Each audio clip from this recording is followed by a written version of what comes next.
Bonjour et bienvenue sur Kansei. Encore une surprise, je vous laisse deviner dans quel environnement aujourd'hui je suis, dans quel jardin. En tout cas, le sujet essentiel que Jean-Luc Moudinck aujourd'hui va encore nous démontrer, c'est la rénovation grâce à la pureté de l'air, grâce à l'eau, la gestion de l'eau, grâce aussi à la mobilité, grâce à la végétalisation, et qui en est la preuve ici, dans ce quartier de l'axe Grand Rue Saint-Michel. Aujourd'hui, nous allons découvrir les enjeux, les évolutions et surtout le programme. Voilà, je vous souhaite une très bonne découverte.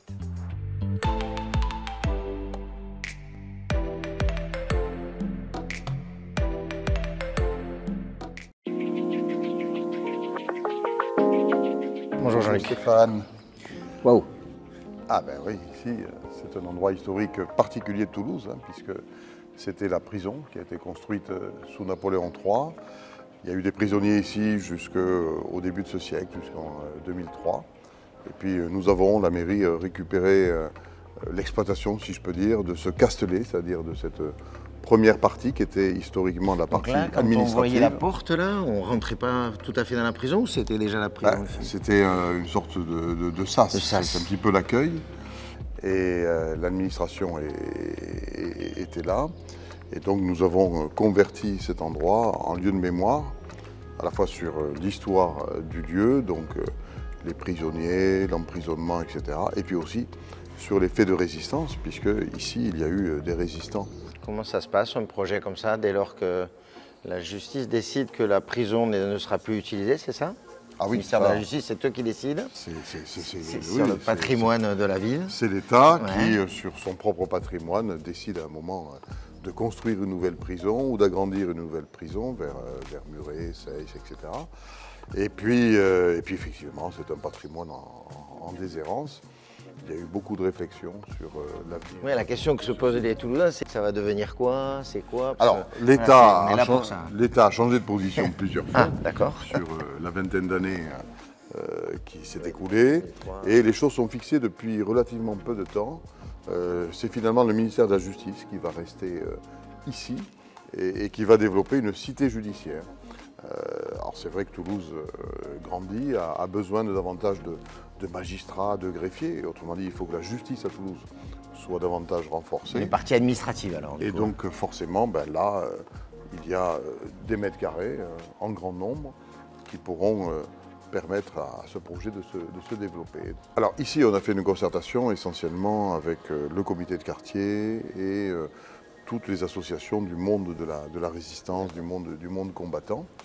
Ils sont contents de ce qui se passe ici. Voilà. Et puis ensuite, évidemment, il y a eu une autre concertation pour l'aménagement de la Grand Rue. Ça a été autre chose, un autre projet, mais qui a nécessité du temps, parce que c'est un projet complexe. Et donc on a beaucoup concerté ce projet. Ce sujet est plus complexe que les autres, pourquoi? Oui, parce que c'est une pénétrante en quelque sorte dans Toulouse, c'est un faubourg emblématique. Et on a pris pas moins de 2 ans de concertation avec les habitants, les associations. Il y a un comité de quartier très dynamique ici, avec également les commerçants, puisque c'est un faubourg commerçant. Et on a poussé les choses très très loin, puisque les enfants des écoles du quartier, eux aussi, ont été amenés à donner leur idée. C'est toujours intéressant d'avoir la vision de la ville par les enfants, avec une sensibilité qui n'est pas celle des adultes. L'enjeu, c'était quoi? C'était la mobilité, faire en sorte qu'on ait une rue qui soit repensée, avec davantage d'espace et donc de sécurité pour les piétons. On est en train, puisque le chantier est en cours, d'élargir les trottoirs.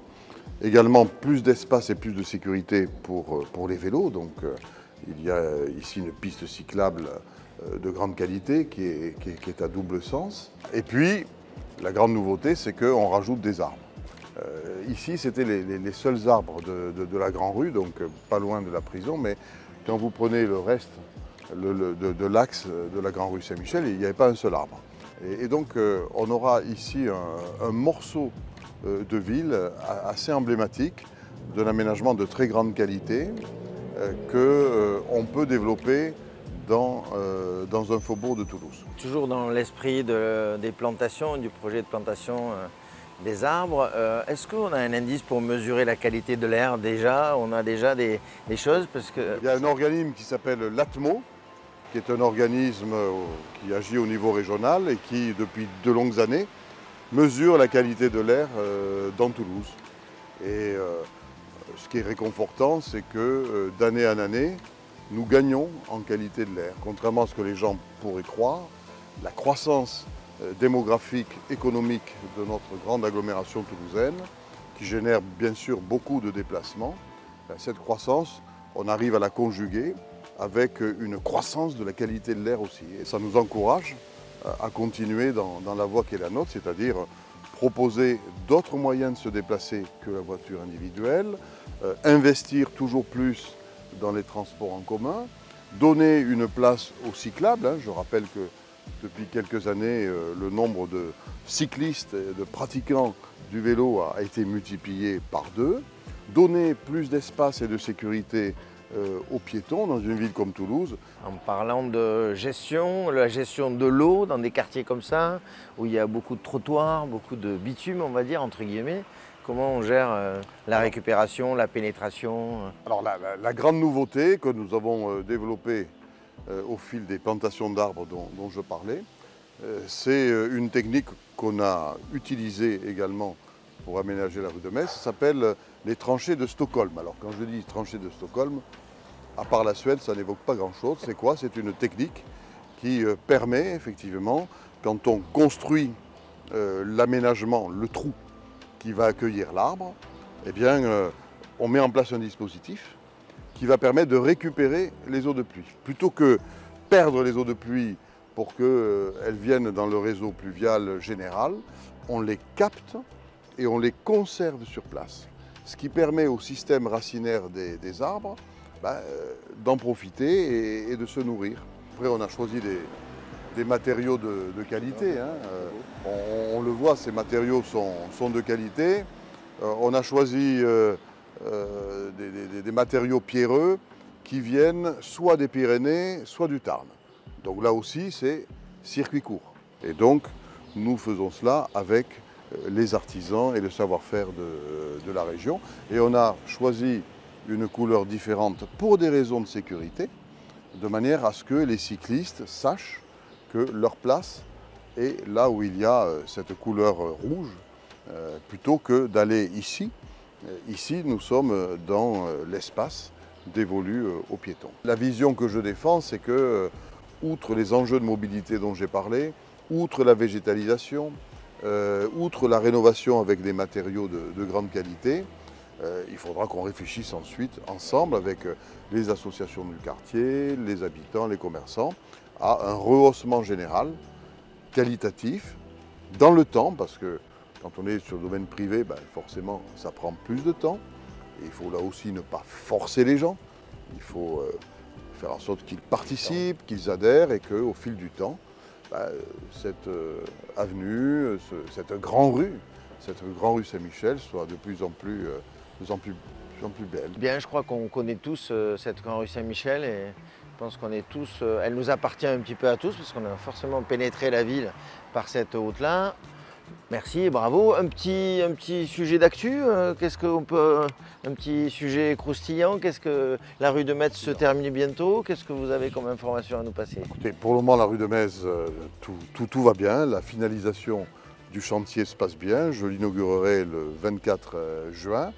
J'inaugurerai aussi l'aménagement que nous avons fait pour l'entrée du musée des Augustins.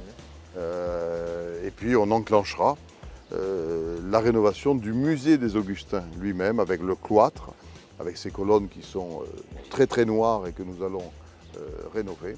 Et puis il y a quelques jours, j'ai inauguré un endroit qu'on avait visité il y a quelques semaines mais qui n'était pas achevé.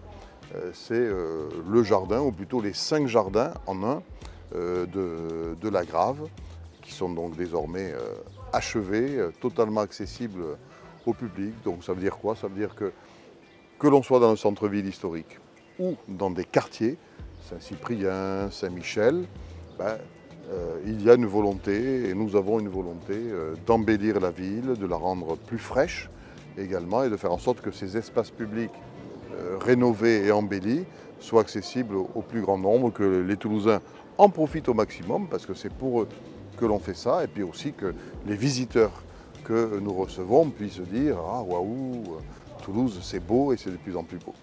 Merci, merci. Encore une fois, donc, de la simplicité et surtout, on suit les projets avec Ansei et Jean-Luc Moudingue. Donc, chaque fois qu'une inauguration se fait, on en a parlé un petit peu avant. Et l'enjeu, comme il le dit, c'est d'être bien pour ceux qui sont ici chez eux et ceux qui nous visitent, qu'ils se sentent un peu chez eux également. À très bientôt sur Kansai.